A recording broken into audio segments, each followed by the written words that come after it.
नमस्कार दोस्तों, academic zone में आपका स्वागत है। दोस्तों, जैसा कि आप पहले वीडियो देख ही रहे हैं, हिंदी साहित्य में हमारा आदिकाल चल रहा है। आदिकाल में हमने कई सारी वीडियो डाली हैं। आज हम आदिकाल में बात करेंगे, जो हमारा बचा हुआ सिलेबस है उस पर। आदिकाल में आज हम लौकिक साहित्य पर बात करेंगे।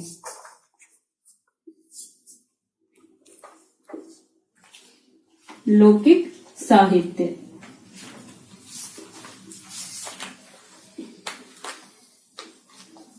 लौकिक साहित्य पर बात करेंगे। इसमें जो जो रचनाएं आती हैं उन पर बात करेंगे, जिस तरह के प्रश्न हमारे नेट में पूछे जाते हैं।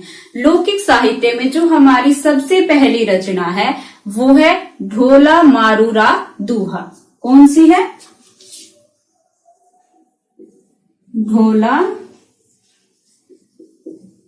मारूरा दूहा। लौकिक साहित्य में ढोला मारूरा दूहा हमारी पहली रचना है। इसके बारे में आपने देखा भी होगा, बहुत सारे प्रश्न पूछे जाते हैं यहां से। ढोला मारूरा दूहा 11वीं शताब्दी का प्रसिद्ध प्रेम काव्य है। 11वीं शताब्दी का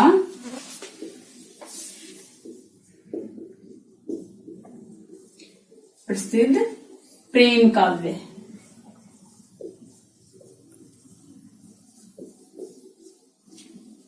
इसका समय आपको पता चल गया। ढोला मारूरा दूहा का 11वीं शताब्दी में रचित रचना है और प्रसिद्ध प्रेम काव्य है। कौन सा है? प्रसिद्ध प्रेम काव्य है। दूसरी जो महत्वपूर्ण बात है इसके बारे में वो है ढोला मारूरा दूहा में दूहा दोहा छंद में रचित है। ढोला मारूरा दूहा जो हमारी रचना है वो किस में है? दोहा छंद में। दोहा छंद में रचित है।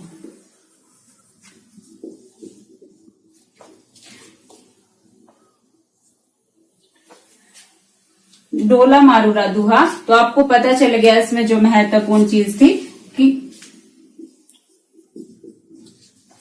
दोहा छंद में रचित थी। ये रचना थी जो दोहा छंद में रची गई थी।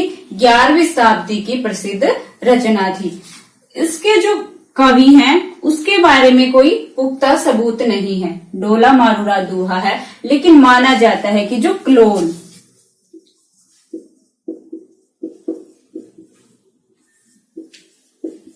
कवि को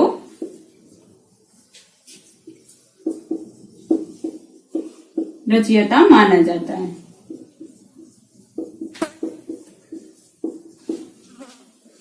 कलोल कवि को इसका रचयिता माना जाता है।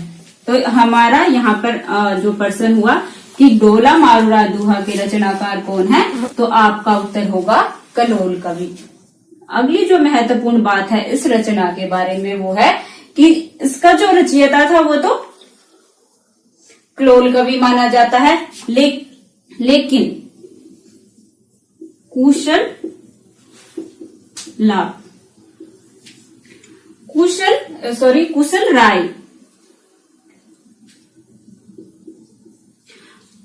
राय जो रहे हैं, इन्होंने कुशल राय ने नामक जो कवि हुए हैं, उन्होंने इस रचना में कुछ चौपाइयां जोड़कर इसका विस्तार किया था।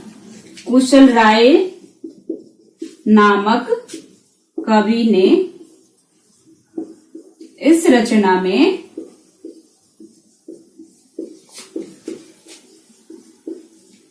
कुछ चौपाइयां जोड़कर इसका विस्तार किया।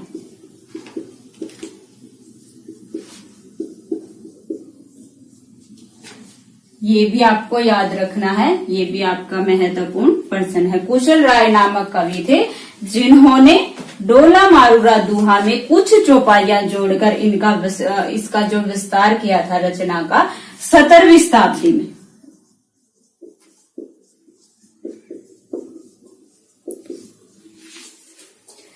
17वीं शताब्दी में किया था। इसमें जो चौपाइयां जोड़ी गई थी वो कब जोड़ी गई थी?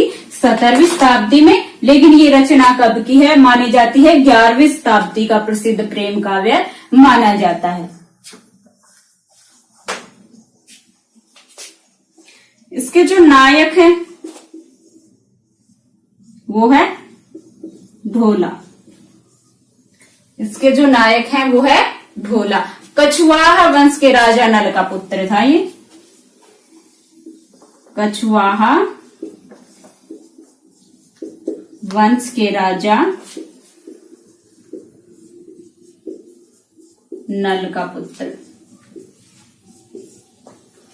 कछवाहा वंश के राजा नल का पुत्र था ढोला।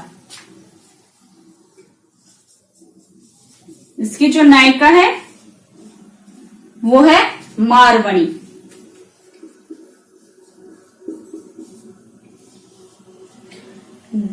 ढोला की जो नायिका थी वो थी मारवणी, पुगल के राजा पिंगल की कन्या। पुगल के राजा पिंगल की कन्या या राजकुमारी मारवणी ढोला मारूरा दुहा की नायिका है।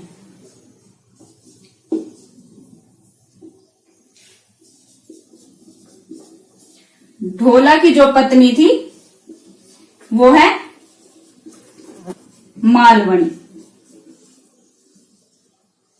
2 शादियां हुई थी ढोला की, तो उसकी जो पत्नी थी वो है मालवणी। तो दोस्तों इसमें जो रचना बताई गई है, इसकी जो कहानी है वो ये है कि एक जो कछवाहा वंश के राजा नल का पुत्र था ढोला और पुगल के राजा पिंगल की कन्या थी मारवणी। एक बार जब पुगल में अकाल पड़ गया था तो राजा पिंगल कछवाहा वंश के जो राजा थे नल, इनके यहाँ पर रहने के लिए गए थे। पिंगल की जो पत्नी थी उनको ढोला बहुत पसंद आ गया था। उस समय पर ढोला की जो उम्र थी वो कितनी थी? 3 वर्ष थी। 3 वर्ष के थे केवल ढोला, और जो मारवणी थी वो 1.5 वर्ष की थी। तो दोनों की शादी करवा दी गई थी। उसके बाद ढोला और मारवणी अलग अलग हो गए थे। जब ढोला बड़ा हुआ तो उनकी शादी, दूसरी जो शादी थी उनकी मालवणी से करवा दी गई थी। जो मारवणी थी उन्होंने बहुत सारे संदेश भेजे ढोला के पास, लेकिन मालवणी के प्रयासों से वो संदेश ढोला तक नहीं पहुंच पाए और अंत में वो संदेश ढोला तक पहुंच जाते हैं और मारवणी और ढोला का पुनर्मिलन होता है। ये जो रचना है इसमें ये कथा कही गई है। तो दोस्तों इसमें श्रृंगार रस का भी वर्णन किया गया है। जो परंपरा हम राउलवेल में देखते हैं, हमारी जो गद्य रचना है, जो प्रेम का विकास राउलवेल में हुआ था, जिसकी चर्चा, उसी का विकास हम ढोला मारूरा दुहा में देखते हैं। इसमें जो दोहों का प्रयोग किया गया, यहाँ पर हमने पढ़ा था कि दोहा छंद का प्रयोग किया गया है। इसी तरह से जिस तरह से ढोला मारूरा दुहा में दोहा छंद का प्रयोग किया गया, इन्हीं दोहों को हम बिहारी के दोहों से जैसा देख सकते हैं। जिस तरह का वर्णन बिहारी ने अपने दोहों में किया था, उसी तरह का वर्णन जो 11वीं शताब्दी में रचित रचना दुहा में पाया जाता है। तो श्रृंगार परंपरा जो बिहारी के दोहों में है वो एकदम से उपजी हुई नहीं है। उसका जो आधार था वो यहाँ से था, और जो परंपरा राउलवेल में चली थी उसकी चरम सीमा हम ढोला मारूरा दुहा में देख सकते हैं।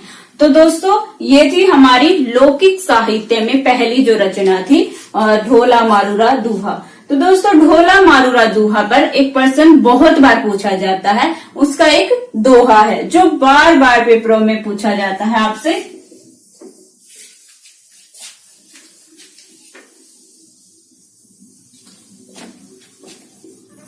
किसी भी चीज का पेपर हो तो ये प्रश्न बहुत बार पूछा जाता है।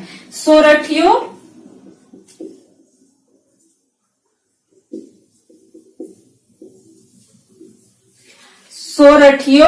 दूहो भलो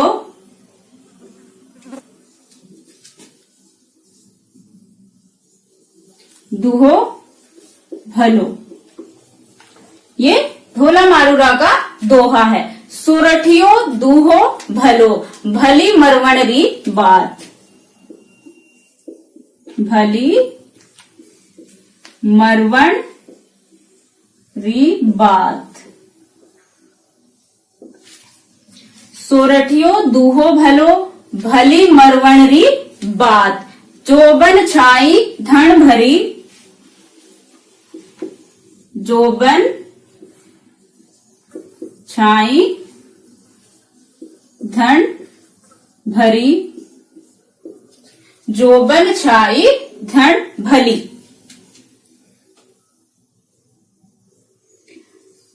तारा छाई रात। दोहा है, बहुत बार पूछा जाता है। सोरठियो दूहो भलो, भली मरवण री बात। जोबन छाई धन भली, तारा छाई रात। ये दोहा बहुत बार पूछा जाता है, तो आप इसको याद कर लीजिए या लिख लीजिए, जो भी है, लेकिन ये बहुत बार इस पर प्रश्न आया हुआ है। ढोला मारूरा से संबंधित दोस्तों जो भी हमारे प्रश्न बनते थे उनका हमने यहाँ पर जिक्र किया। अब बात करते हैं लौकिक साहित्य में हमारी अगली रचना पर।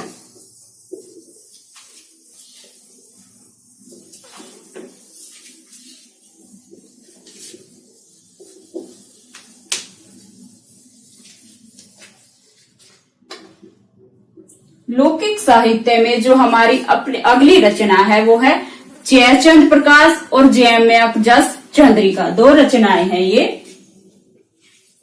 जयचंद प्रकाश और जयम्यक जस चंद्रिका।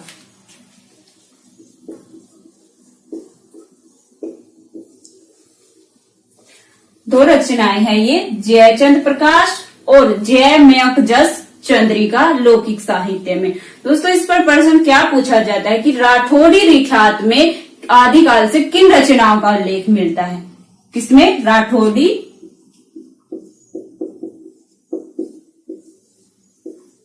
रिख्यात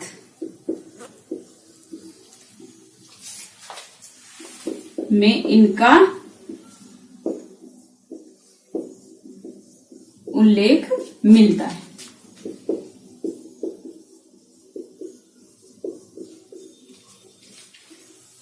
ये आपको याद रखना है, राठौड़ी रिख्यात में इनका उल्लेख मिलता है। जो पहली रचना है जयचंद प्रकाश, इसके रचयिता है भट्ट केदार।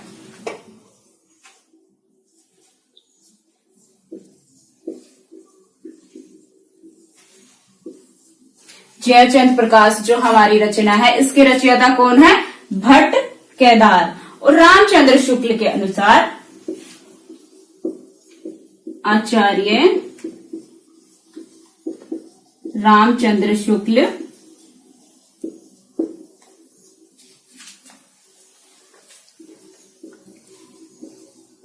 के अनुसार यह एक महाकाव्य है।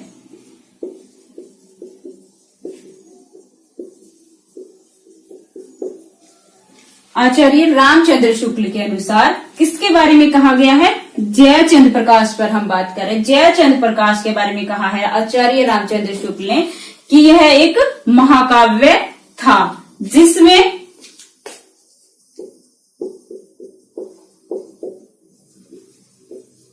महाराजा जयचंद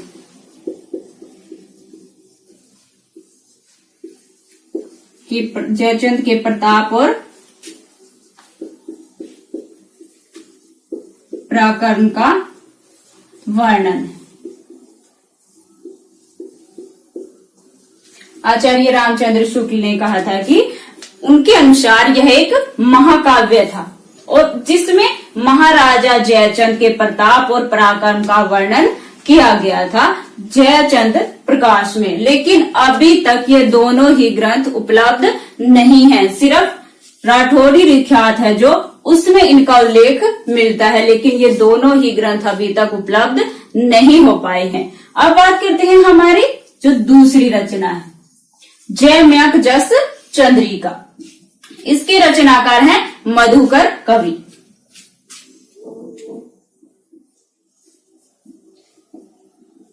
मधुकर कवि जयम्यक जस चंद्रिका के रचनाकार है मधुकर कवि। और ऐसा माना जाता है कि इसकी रचना 1186 ईस्वी में हुई होगी।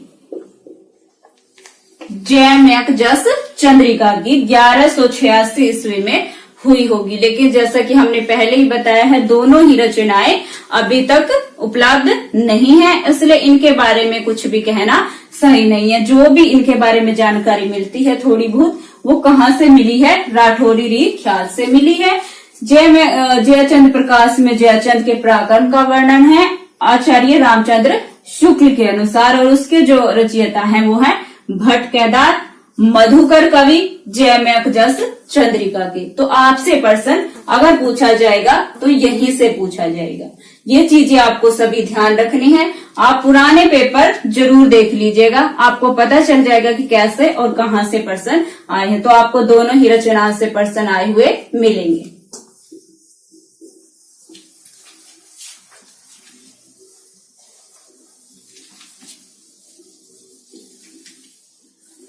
अब बात करते हैं हमारी अगली रचना।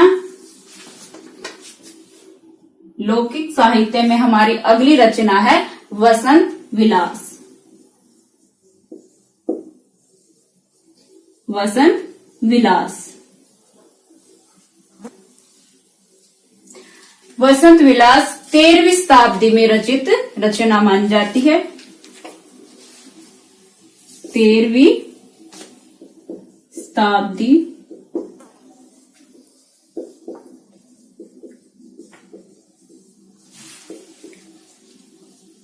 वसंत विलास 13वीं शताब्दी में रचित है। ये तो इसका समय हो गया। दूसरा है जो इसके बारे में महत्वपूर्ण चीजें हैं वो है इसमें 84 दोहों में रचित एक श्रृंगारिक काव्य है। जो वसंत विलास है वो 84 दोहों में रचित। वसंत विलास 84 दोहों में रचित। वसंत विलास 84 दोहों में रचित एक श्रृंगारिक काव्य है।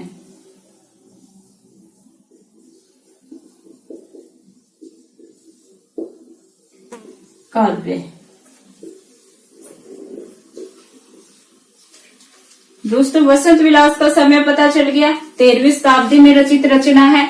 दूसरा, वसंत विलास में 84 दोहों में इसकी रचना की गई। कितने दोहे हैं इसमें? 84 है, और यह एक श्रृंगारिक काव्य है। तो ये सभी चीजें आपको याद रखनी है। 84 दोहों में रचित है, श्रृंगारिक काव्य है, जिसमें किस तरह का वर्णन किया गया है?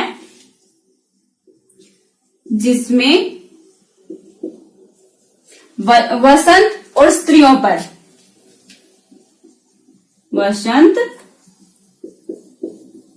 और स्त्रियों पर, वसंत और स्त्रियों पर उसके विलासपूर्ण प्रभाव का मनोहारी वर्णन है। स्त्रियों पर उसके विलासपूर्ण प्रभाव का मनोहारी वर्णन।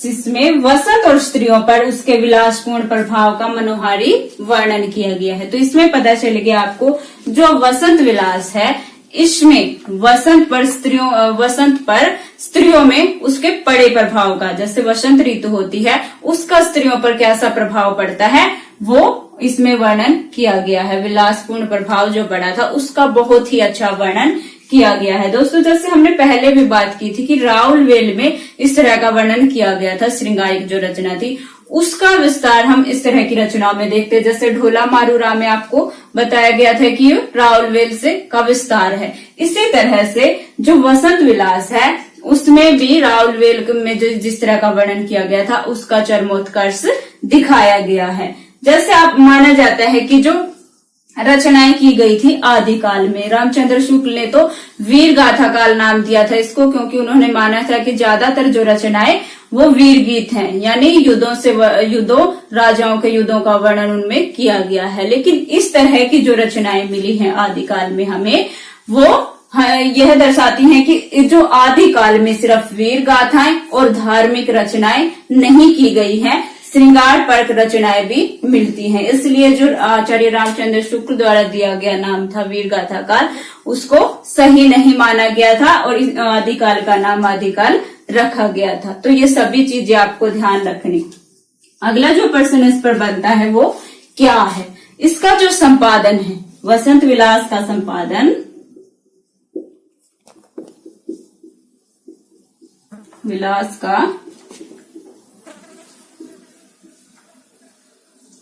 वसंत विलास का संपादन किसने किया था?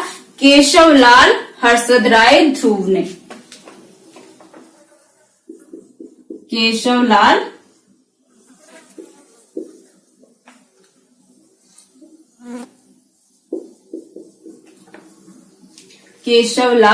हर्षद राय ने किया था। किसका? वसंत विलास का संपादन। प्रश्न आपसे पूछा जा सकता है, तो ये आपको याद रखना है। वसंत विलास का संपादन किसने किया था? केशवलाल हर्षद राय ध्रुव ने किया था वसंत विलास का संपादन। आगे है डॉक्टर माता प्रसाद गुप्त ने। डॉक्टर माता प्रसाद गुप्त ने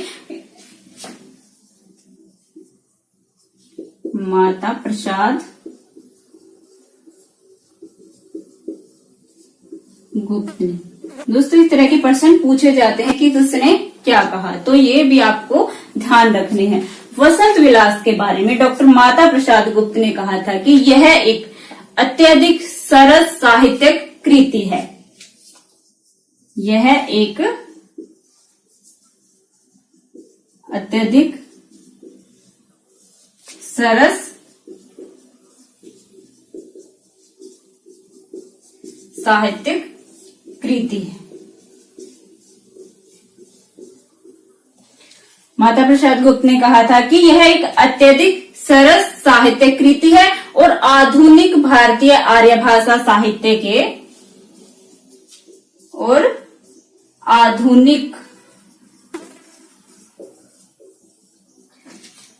भारतीय आर्य भाषा साहित्य के आदिकाल में आर्य भाषा साहित्य के आदिकाल के इतिहास में बेजोड़ है। आदिकाल के इतिहास में बेजोड़ है।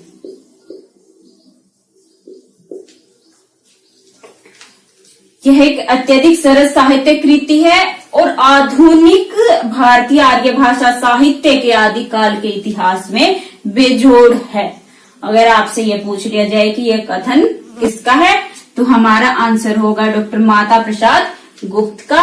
और अगर आपसे ये पूछ लिया जाए कि डॉक्टर माता प्रसाद गुप्त ने ये जो बातें कही हैं वो किस रचना के बारे में कही गई हैं, तो हमारा आंसर होगा वसंत विलास।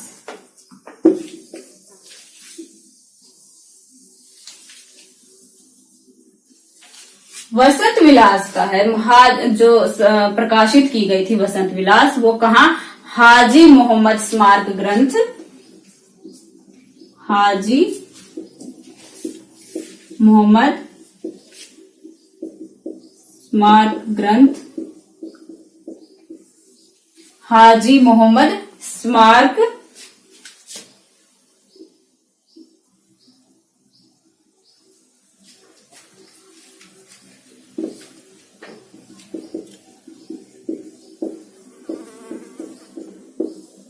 हाजी मोहम्मद स्मारक ग्रंथ में सन 1952 में प्रकाशित की गई थी।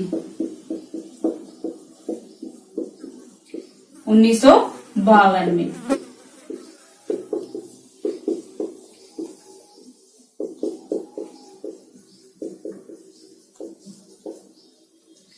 कहाँ पर, हाजी मोहम्मद स्मारक ग्रंथ में सन 1952 में प्रकाशित की गई थी वसंत विलास। हाजी मोहम्मद स्मारक ग्रंथ में की गई थी। सबसे जो प्राचीन प्रति इसकी मिली है वो 1451 में मिली थी, जो 1451 की मानी जाती है। जो प्राचीन इसकी प्रति मिली थी वो 1451 की मानी जाती। उसी के अनुसार डॉक्टर माता प्रसाद गुप्त ने इसका समय माना है कि यह जो रचना है वो 1451 के पूर्व की रही होगी। तो उन्होंने माना है कि जो रचना है वो शायद 13वीं शताब्दी की रही होगी, क्योंकि 1451 में जिसकी प्रति मिली है वो लास्ट प्रति मिली है। तो इसी के अनुसार इसका जो समय निर्धारित किया गया है। माता प्रसाद गुप्त ने अनेक प्रमाण देकर इस रचना को प्रमाणिक सिद्ध किया है।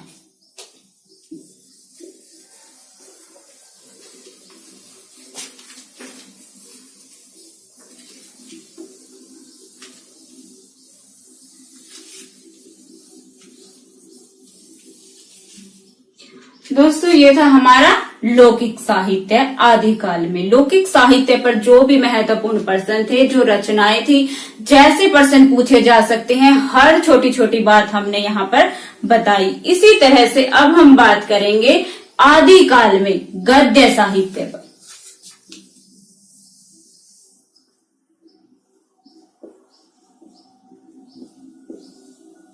लौकिक साहित्य पर बात की थी, अब बात करेंगे गद्य साहित्य पर।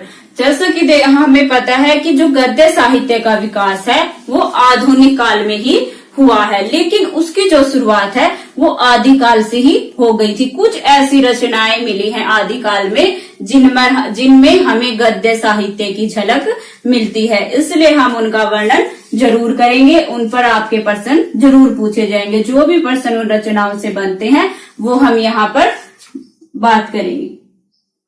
तो गद्य साहित्य में जो हमारी सबसे पहली रचना है वो है राउल वेल।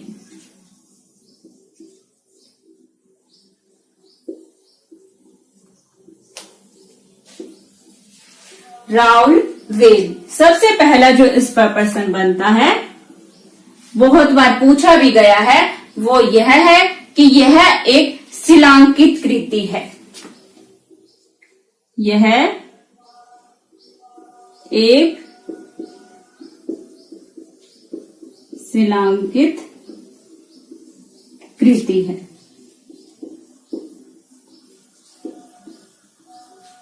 बहुत बार पूछा गया है ये प्रश्न, तो आपको याद रखना है कि शिलांकित कृति कौन सी है। वो है राउल वेल। कौन सी है? राउल वेल।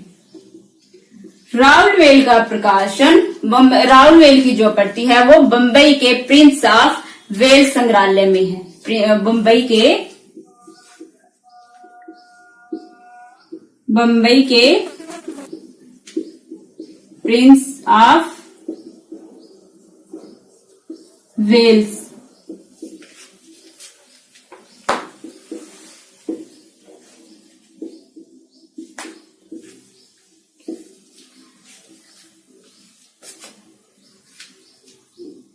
संग्रहालय में रखी गई है। राउल वेल की बंबई के प्रिंस ऑफ वेल्स संग्रहालय में, ये भी आपको याद रखना है। आगे है राउल वेल का समय। राउल वेल 10वीं शताब्दी की रचना है।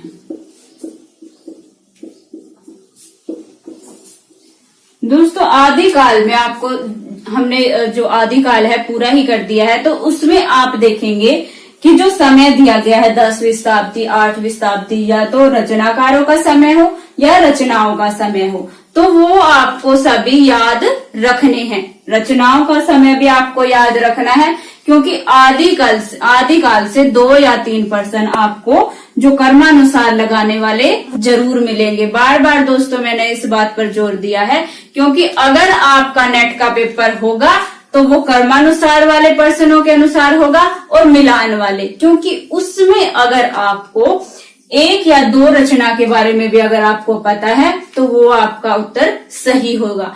मिलान वाले प्रश्न में तो ज्यादातर यही होता है, अगर आपकी एक रचना का पता चल गया तो आपका पूरा ही प्रश्न सही हो जाता है। तो आपको सभी को सभी चीजें याद रखनी है। कर्मानुसार लगाने वाले में आपको अगर रचनाकारों के बारे में पूछा गया है तो उनका समय याद होना चाहिए। तो यहाँ पर तो आपको बहुत ही आसान है, यही याद करना है कि 10वीं शताब्दी में हुए, 8वीं शताब्दी में हुए। इसी तरह से रचनाओं पर भी यही प्रश्न पूछे जाते हैं कि इनको क्रमानुसार लगाइए। अगर आपको उनका समय पता है तो आप उसको आसानी से कर पाएंगे। तो जो हमारी रचना है राउलवेल, वो कौन सी शताब्दी की रचना है? 10वीं शताब्दी की रचना है। यह गद्य पद्य मिश्रित चंपू काव्य, यह गद्य पद्य मिश्रित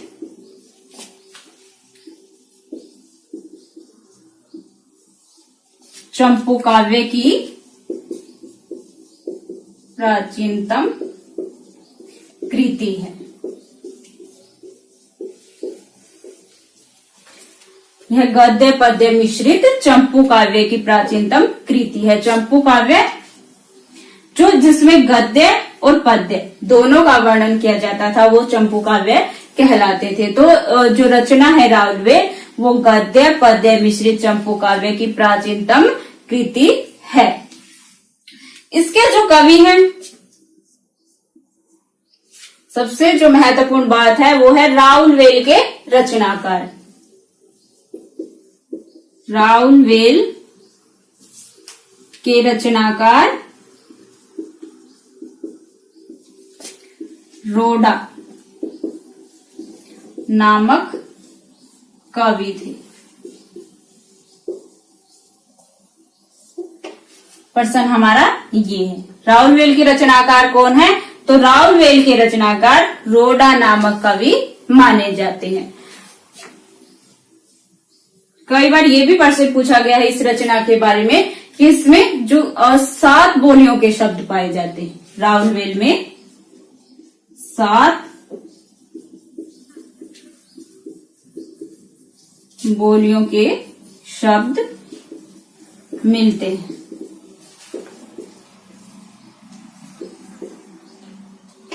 सात बोलियों के शब्द मिलते हैं, लेकिन जो सबसे ज्यादा प्रयोग किया गया है वो कौन सी है? राजस्थानी।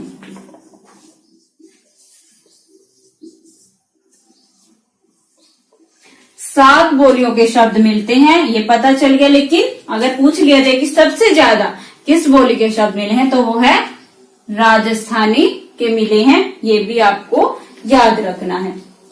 तो दोस्तों ये राउलवेल के बारे में महत्वपूर्ण जानकारी। राउलवेल में जो राउलवेल की जो नायिका है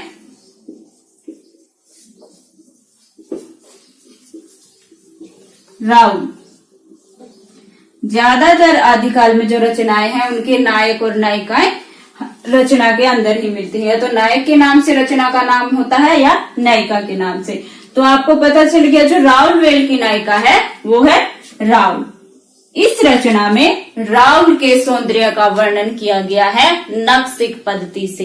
राउल के सौंदर्य का वर्णन किया गया है नक्सिक पद्धति में। और हमारे जो कवि हैं रोडा, उन्होंने पहले तो राउल के जो सौंदर्य का वर्णन है वो पद्य में किया है और फिर उसी तरह से सौंदर्य का वर्णन राउल के गद्य में किया है। तो ये सब आपको याद रखना है। ये एक श्रृंगारिक रचना है, नक्सिक का इसमें वर्णन किया गया है।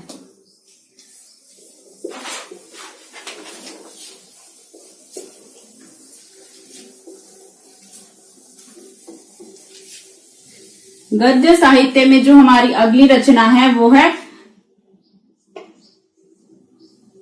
उक्ति व्यक्ति प्रकरण।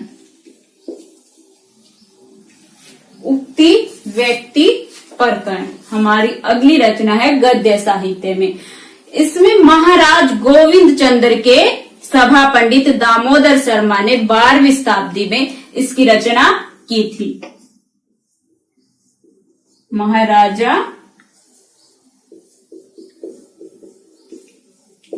गोविंद चंद्र के सभा पंडित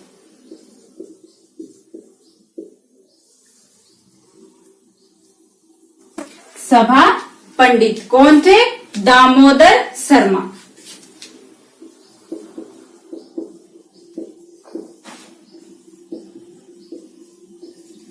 तो हमारी जो रचना है उसके रचयिता कौन है? दामोदर शर्मा। उक्ति व्यक्ति प्रकरण की रचना महाराजा गोविंद चंद्र के सभा पंडित दामोदर शर्मा ने 12वीं शताब्दी में की। तो उक्ति व्यक्ति प्रकरण, यहां पर 2% हमारे हो गए हैं। तो इसके रचयिता दामोदर शर्मा, उक्ति व्यक्ति प्रकरण के रचयिता हैं दामोदर शर्मा। उक्ति व्यक्ति प्रकरण का प्रकाशन वर्ष 12वीं शताब्दी में इस रचना का माना जाता है। तो हमारे 2% यहाँ पर हो गए। उक्ति व्यक्ति प्रकरण का आपको पता चल गया। और जो महाराज गोविंद चंद्र का समय माना जाता है वो 1154 ईस्वी माना जाता है। इसी के अनुसार जो हमारी रचना है उक्ति व्यक्ति प्रकरण, उसका समय निर्धारित किया गया है शायद 12वीं शताब्दी में, क्योंकि इनके सभा पंडित रहे हैं वो। और महाराज गोविंद चंद्र का समय है 1154 ईस्वी। तो उन्हीं के अनुसार यह जो रचना है वो 12वीं शताब्दी की मानी गई है। अगली जो हमारी रचना है गद्य साहित्य में वो है वर्ण रत्नाकर।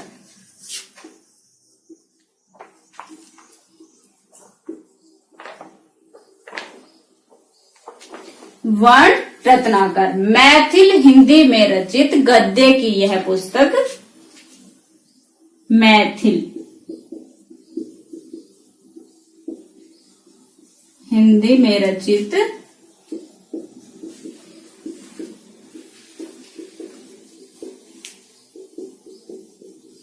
गद्य की है पुस्तक डॉक्टर सुनीति कुमार चटर्जी और पंडित बबुआ मिश्र के संपादन में बंगाल एशियाटिक सोसाइटी से प्रकाशित हो चुकी है। मैथिल हिंदी में रचित गद्य की यह पुस्तक डॉक्टर सुनीति कुमार चटर्जी और बबुआ प्रसाद मिश्र के संपादन में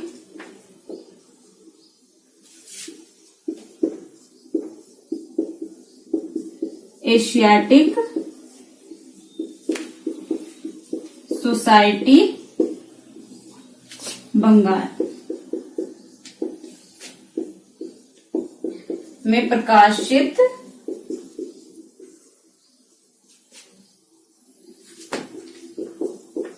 हो चुकी है।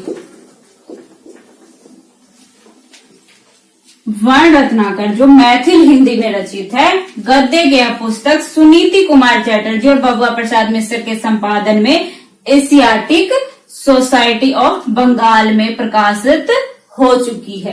तो आपको पता चल गया कि मैथिल हिंदी गद्य की रचना है, मैथिल हिंदी में रचित है। इसके जो कवि हैं वो है आचार्य हजारी प्रसाद द्विवेदी के अनुसार ज्योतिरीश्वर ठाकुर। ज्योतिरीश्वर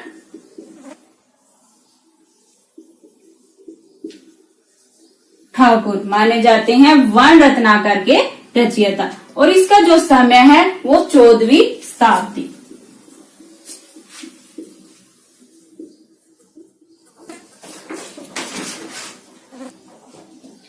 क्या माना जाता है इसका समय? 14वीं शताब्दी। और यह भी माना जाता है कि वर्ण रत्नाकर जो मैथिल हिंदी की रचना है मैथिली भाषा में रची गई थी। इसमें जो 84 हमारे सिद्ध थे उनका वर्णन भी किया था ज्योतिरीश्वर ठाकुर ने।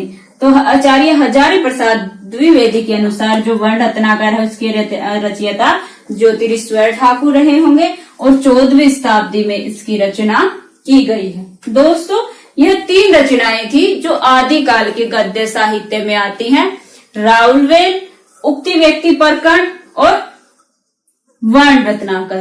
तीनों ही रचनाएं महत्वपूर्ण हैं। तीनों ही रचना पर जो भी प्रश्न हमारे बनते थे वो हमने बात की। दोस्तों अब बात करेंगे आदिकाल में ही नाथ साहित्य पर।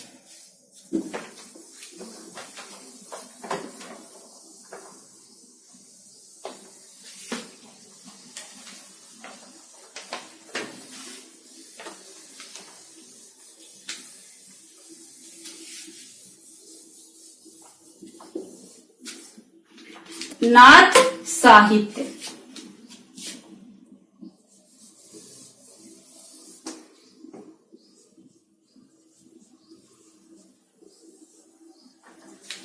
नाथ साहित्य पर बात करेंगे। नाथ साहित्य में हमने पहले पढ़ा था सिद्ध साहित्य। सिद्ध साहित्य में जो प्रचार किया गया था उसके विरोध में नाथ पंथियों ने अपने योग मार्ग का प्रचार किया। इन्होंने नाथ साहित्य में जो महत्वपूर्ण हमारे प्रश्न बनेंगे वो गोरखनाथ से संबंधित ही बनेंगे। सबसे पहला जो हमारा प्रश्न यहाँ पर पूछा जाता है वो गोरखनाथ से ही संबंधित पूछा जाता है।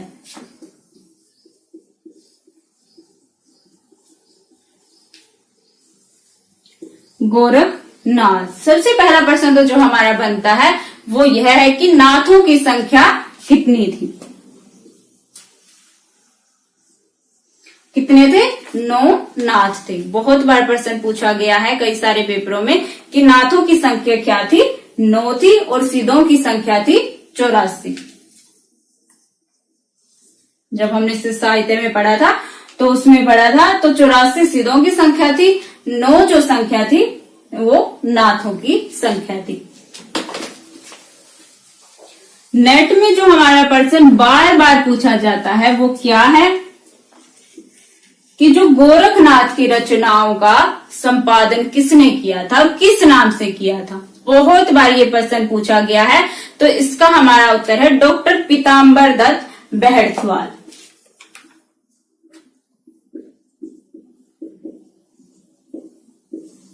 डॉक्टर पीताम्बर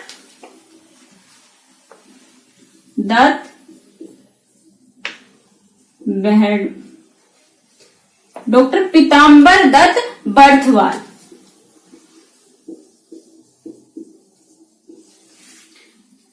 डॉक्टर पीताम्बर दत्त बर्थवाल ने गोरखनाथ के 14 ग्रंथों थे उनका संपादन किस नाम से किया था?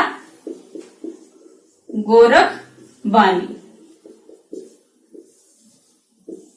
नाम से किया था। तो ये आपको याद रखना है। बहुत बार नेट के पेपर में पूछा गया है ये प्रश्न कि गोरखवाणी का संपादन किसने किया था। तो हमारा उत्तर होगा पीताम्बर दत्त बेहड़थवाल ने गोरखवाणी का संपादन किया था। और डॉक्टर पीताम्बर दत्त बेहड़थवाल ने गोरखनाथ के 14 ग्रंथों को प्रमाणिक माना। कितने ग्रंथों को?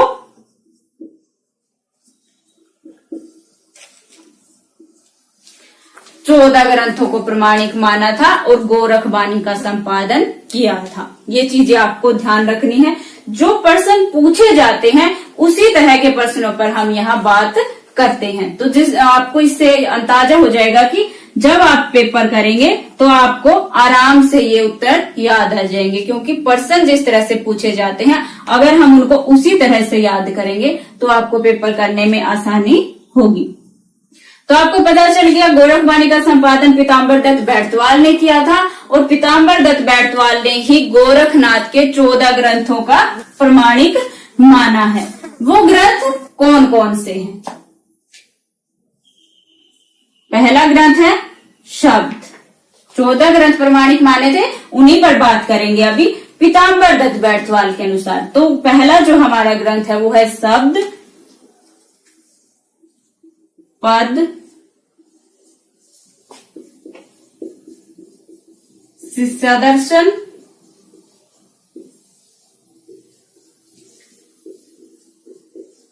प्राण संकली,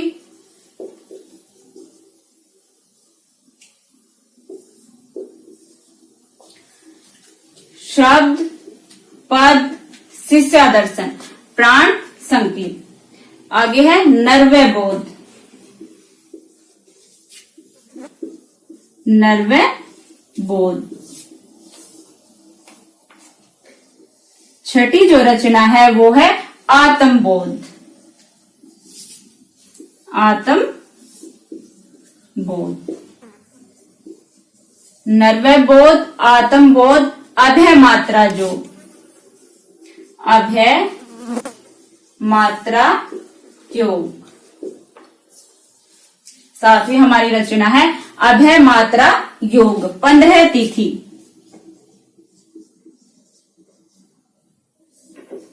15 तिथि, सप्तवार, 15 तिथि सप्तवार, मछिंद्र गोरख बोध, मछिंद्र गोरख बोध।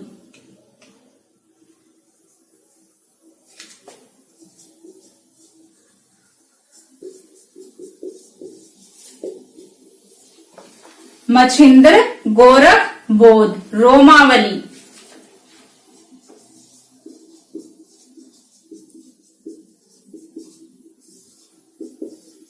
रोमावली, ज्ञान तिलक,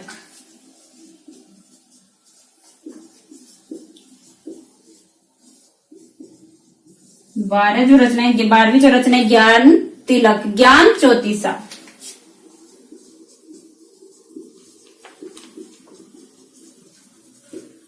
ज्ञान चौतीसा। और जो 14वीं रचना है वो है पंच मात्रा,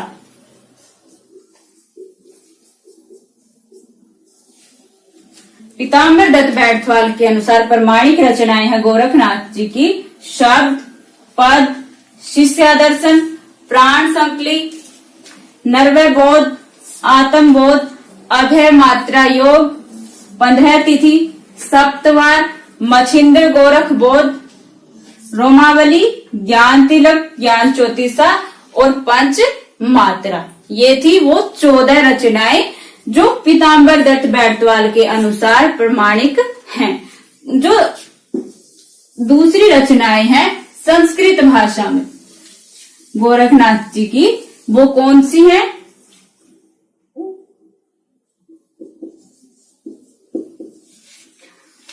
संस्कृत भाषा में जो रचना है उनके क्या क्या नाम है? सिद्ध सिद्धांत पद्धति, सिद्ध सिद्धांत पद्धति, सिद्ध सिद्धांत पद्धति बहुत ही महत्वपूर्ण रचना है। विवेक मार्तंड,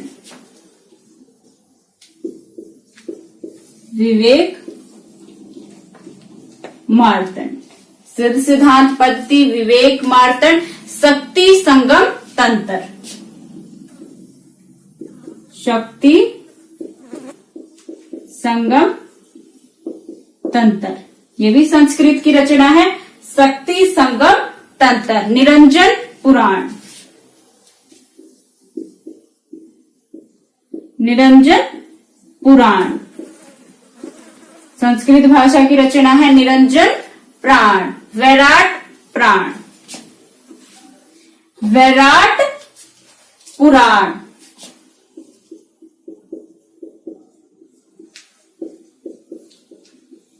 पुराण। ये जो रचनाएं हैं सभी संस्कृत की हैं। गोरक्ष शतक, गोरक्ष शतक, ये भी संस्कृत की है। और योग सिद्धांत पद्धति, योग सिद्धांत पद्धति।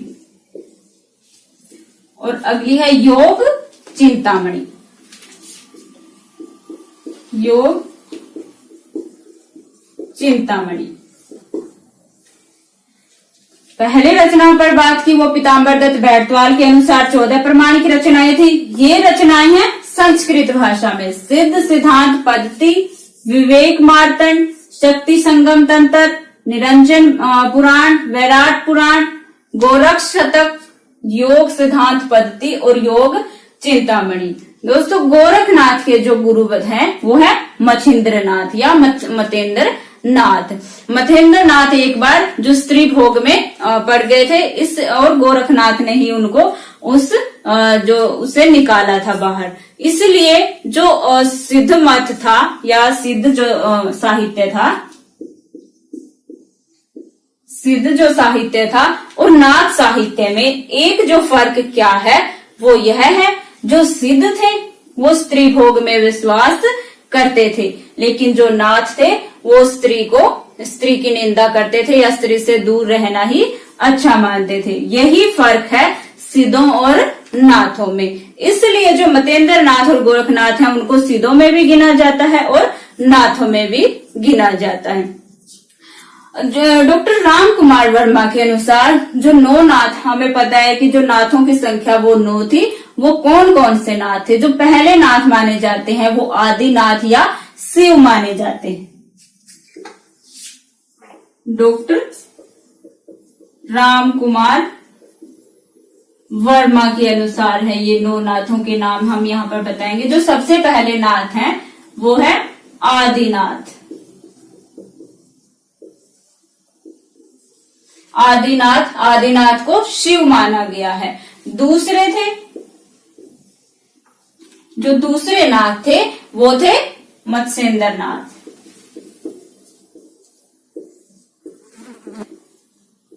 जो गोरखनाथ के गुरु थे। तीसरे थे गोरखनाथ। गोरखनाथ के बाद है गाहिनी नाथ।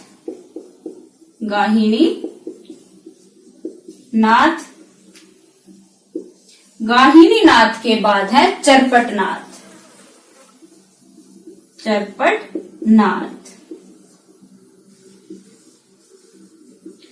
चौरंगी नाथ। चरपटनाथ के बाद चौरंगी नाथ, ज्वालेंद्र नाथ।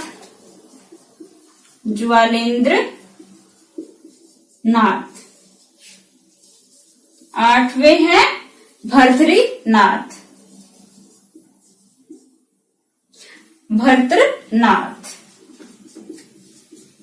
और जो 9वें हैं वो है गोपीचंद